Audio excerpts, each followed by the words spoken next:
भाई इतना ज्यादा खेल गए, उम्मीद नहीं थी कि हम लोग ऐसा करेंगे कि 121 रन रह जाएंगे। वैसे अभी भी हम हार गए में हैं, मतलब 3 विकेट्स हाथ में रह गई हुई हैं और रिजवान खड़ा। लेकिन मुझे बड़ा दुख हुआ है यार जो रिजवान के साथ आज ये बांग्लादेशियों ने किया, और औकात से ना थोड़े से बाहर चले गए ये लोग, लिमिट क्रॉस कर दी है। मैं मानता हूँ स्लेजिंग होती है, बट मुझे नहीं ये सही लगा कि जिस तरह से इस तरह किया जा रहा है रिजवान के साथ। और आगा जी, शान मसूद, बाबर, ये इन लोगों ने थोड़े थोड़े रन किए हैं। और मुझे पता है क्यों किए हैं, क्योंकि मैंने रात को एक स्टोरी लगाई थी और वो स्टोरी आगा जी ने देख ली। आगा जी ने कहा होगा बाबर शान है इधर आओ, ए देखो, अब मुंडा कहता पे इंज खेडना जी। अब मेरे ख्याल से शान और बाबर में से किसी ने स्टोरी देखी, आगा जी नहीं देखी, और आगा जी ने सबको दिखा दी। रिजवान को मेंशन इसलिए नहीं था क्योंकि रिजवान ने मेंशन वाला ऑप्शन बंद रखा हुआ था। तो मेरे यहाँ से सबको उसने दिखाई, भाई भाई ऐसे ऐसे कर रहे हैं। सो शुरू से शुरू कर रहे हैं। तो आज का दिन अगर देखा जाए तो पाकिस्तान ने जल्दी जल्दी अजान वैस और अब्दुल्ला फजल को गवा दिया हुआ था। और ठीक है यार, अब्दुल्ला फजल को विकेट थ्रो करनी पड़ गई। और मैं आपको बताऊं, आज पूरे दिन में हमने इस इतने बड़े चेज में आधे से ज्यादा हमारे मेन बैटर्स ने ना अपनी विकेट्स को थ्रो किया। सबसे अच्छा बॉल जो पड़ा है वो सलमान अली आगा को ही पड़ा है, और तो किसी को नहीं मुझे लगता पड़ा। और एक अजान बैस वाला पैड हुआ होगा, उसके अलावा कुछ भी नहीं। मतलब हमने अपनी विकेट्स को इतने बड़े चेज में थ्रो करके गेम। सो अब्दुल्ला फजल जाता है स्लिप पर, वो कैच दे देता है। उसके बाद अजान बैस वो पैड करवाता है ताइजुल इस्लाम। अच्छा, ताइजुल इस्लाम को ना आज सबने मारा, बट वो विकेट्स भी 4 लेकर चला गया और इजीली सब उसको खेल रहे थे। बट उसने एक बड़ी तगड़ी बॉल की आगा को, जाते जाते आगा जी यार ये थोड़ी सी देर रह गई थी, दोनों सरवाइव करते तो कल के लिए ना मुझे थोड़ी सी और उम्मीद होती कि भाई आगा और रिजवान खड़े हैं। बट यार अब लगता नहीं कि खड़े हैं। और हसन अली पर भी बात करूंगा, हमारे जो टेल एंडर्स शहजादे हैं, और वो भी जो सुबह मैंने रील पर बात की थी कि बाबर वाली जो चीज है। सो शान और बाबर आते हैं, खेलते हैं, और भाई शान मसूद एक तगड़ी 71 रन की, मेरे ख्याल से कुछ 60s की बारी खेलकर गया। लेकिन जितनी भी वो बारी खेला है ना, उसने ऑलमोस्ट अपनी कप्तानी को तो मेरे हाथ से बचाया नहीं बचाया, बट उसने अपनी जगह को बचाया। मैं ये नहीं कह रहा कि वो इसलिए खेल रहा था, नहीं, शान was playing for his team. लेकिन वो थोड़ा सा यार हुआ ना कि यार आप दोनों को रन करने चाहिए था। बाबर इतना तेज खेल रहा था, यही तो बात है। बाबर साहब आप इतने अच्छे टच में हो, इतनी अच्छी फॉर्म है बाबर की। होप सो ऑस्ट्रेलिया आ रही है, ऑस्ट्रेलिया के अलावा दोबारा से 2 सेंचुरीज हो जाए वनडेज में, तो और कुछ नहीं चाहिए।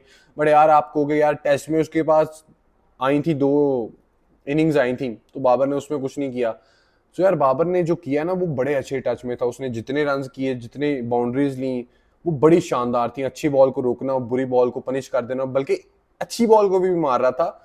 लेकिन बाबर थोड़ा सा तेज खेल रहा है, मतलब ओडीआई की तैयारियां कर रहा है। मैं अब आपको कि कीड़े निकाल रहा, नहीं यार, वो कीड़े नहीं निकाल रहा, वो टेम्परामेंट जो शो करना होता है ना ज्यादा हमारे बैटर्स ने, वो नहीं किया। वो नीचे से आगा और रिजवान ने कर दिया, बट ऊपर से करना चाहिए था यार, थोड़ी सी लंबी बारी लेनी चाहिए था। अब कह सकते हो बाबर एक अनलकीली आउट हो गया।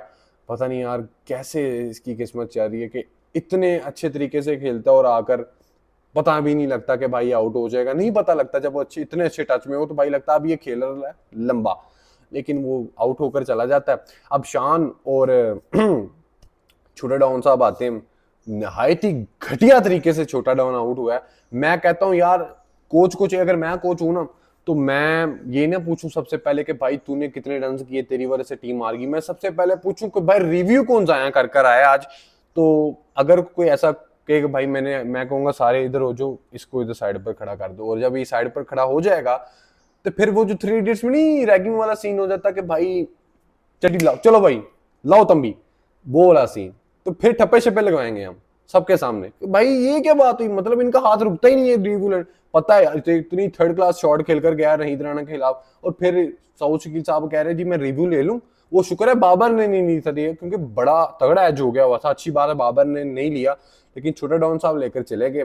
अब शान मसूद और आगा जी थोड़ी देर खेलते हैं, और शान बड़ा यार अच्छा खेला, बहुत उम्दा खेला, जितना खेला जा सकता था हमारी औकात के मुताबिक हमने खेला है। बट यार थोड़े से रन बाबर और कर देता, थोड़े से रन साउद और कर देता, तो शायद रिजल्ट डिफरेंट होता आज का। कोई नहीं, फिर अब रिजवान और आगा जी आते हैं, और भाई रिजवान के साथ ये जो लिटन दास ने किया ना, भाई जाहिर सी बात है आगे अगर कोई लड़का खड़ा है तो आपको बैटिंग करते हुए मसला आता है। तो लिटन दास बीच में क्या कह रहा है जी, तुम्हें क्या है, अपनी बैटिंग पर ध्यान दो। तो रिजवान कह रहा है तेरा मसला नहीं, मेरा मसला नहीं, एम्पायर का मसला, मैं उसे बता रहा हूँ। और वो फिर आगे से जवाब देता भाई ओवर एक्टिंग शुरू हो गई है, 50 कर ली है। और वो शांतु भी लगा हुआ है कि 50 रुपए काटेंगे ओवर एक्टिंग के। भाई रिजवान अगर, वैसे तो रिजवान ऐसा करता नहीं, नहीद राणा ने भी उसे एक बॉल मारा तो रिजवान ऐसे हो गया।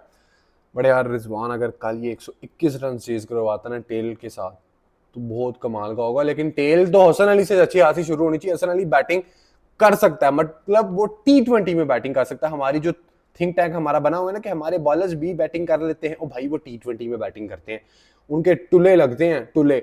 असल में टेम्परामेंट तो टेस्ट में दिखाना होता टेल का। मुझे तो अबरार और नसीम शाह याद आ गया, स्पेशली मेरा नसीम मुझे याद आता है यार। वो बैटर्स के साथ खेलता तो था ना, मतलब विकेट रोक कर रखता था वो यार। बाकी दुनिया के देख लो, वो एशेज में पैट कमिंस है यार, वो मैक्सवेल वाली नॉक देख लो। इतनी इतनी मिसालें हैं यार के टेल एंडर्स कर जाते होते हैं बड़ी बड़ी टीम्स के कि भाई हम अपने बैटर को सपोर्ट करेंगे। उसने 50 भी की हुई है पैट कमिंस ने, तो बड़ी मिसालें यार ऐसी होती हैं।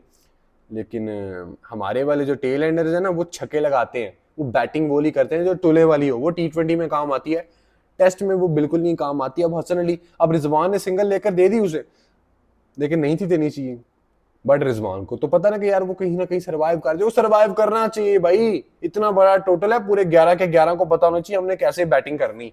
टेस्ट में यही होता है। अब हमारे कुछ होंगे भौंकने वाले, वो रिजवान को बोल देंगे। और रिजवान आज सुबह का चाह रहा है कि वो वनडे की टीम से ड्रॉप हो सकता है, लेकिन रिजवान ने जो बारी खेली है अभी तक खेल रहा है। मे भी उसकी जगह सेव हो जाए, बट वो जगह के लिए नहीं खेल रहा भाई। अब मुझे ऐसा क्यों लगता है ये जो लोग खेल रहे हैं ना, या आगा और रिजवान खेल रहे थे, ये इसलिए खेल रहे थे क्योंकि पीछे से ना स्लेजिंग कर रहे थे मतलब। और ईगो जाहिर सी बात है हर्ट होती है। बट यार आगा को नहीं था आउट होना चाहिए, दिन का थोड़े सा इख्तिताम होने वाला था, बोल्ड हो गया। बड़ी अच्छी बॉल पड़ गई, जीतना तो नहीं है बट कोई नहीं, जितना खेला औकात से बाहर। मुझे तो लगा था 250 रन से हम हार जाएंगे, मतलब 250 भी नहीं हम करेंगे, लेकिन हमने 300 क्रॉस कर बैठे हुए। सो देखते हैं कल क्या होता है। वीडियो को लाइक करना, पेज को फॉलो करना। रिजल्ट हमारे हाथ में नहीं आना, ज़्यादा चांसेस यही हैं। पहले सेशन में शायद हमारी टीम बढ़ सकती है। सो कल मिलते हैं।